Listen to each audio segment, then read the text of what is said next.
Kasunod ng pahayag ni dating Pangulong Rodrigo Duterte na meron siyang death squad. May dapat ba siyang panagutan sa batas? At posible ba yan? Ang paliwanag ng ilang legal expert at sagot ng dati niyang presidential spokesperson sa pagtutok ni Joseph Morong.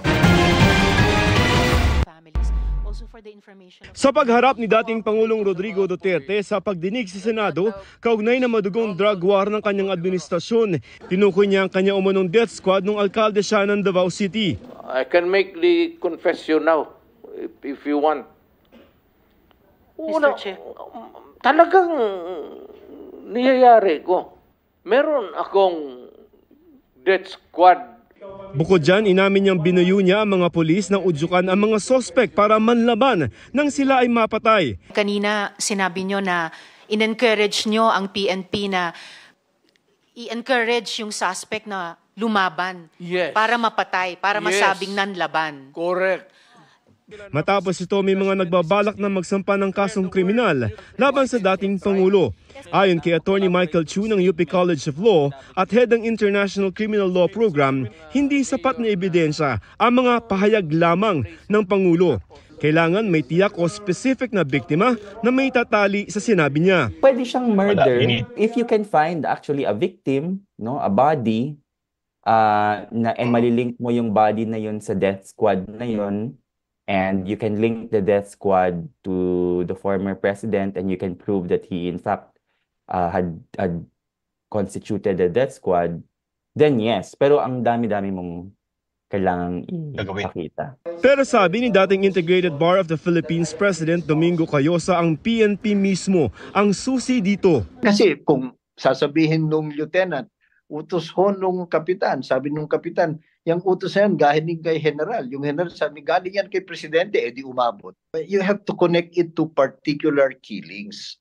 Hindi na ganun kahirap kasi sa totoo lang, alam naman ng PNP kung sino yung mga pumatay di ba?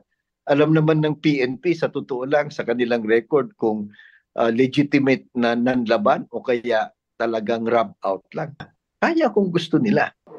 Ang isa pang issue, kulang ang mga detaling sinabi ni Duterte gaya ng sa sinasabing death squad. At sino yung pitong yon na miyembro ng death squad niyo? Fight crime. Mukhang patay naman sila lahat, ma'am. It's okay, sir. Ano pong mga pangalan nila? You know, when I was mayor, it's about 43. I am now 73. For the life of me, I cannot remember the name.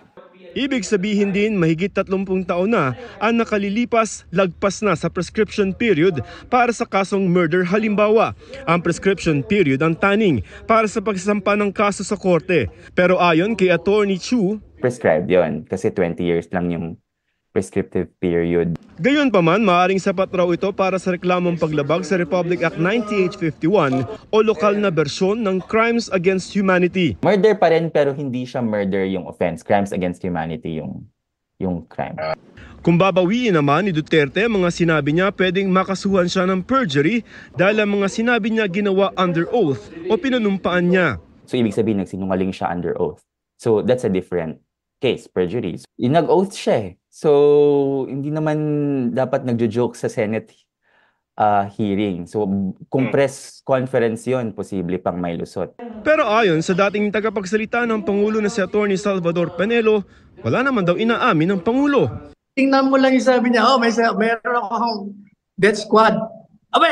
Meron, may admission. Hindi, pakinggan yung maigi sinasabi niya.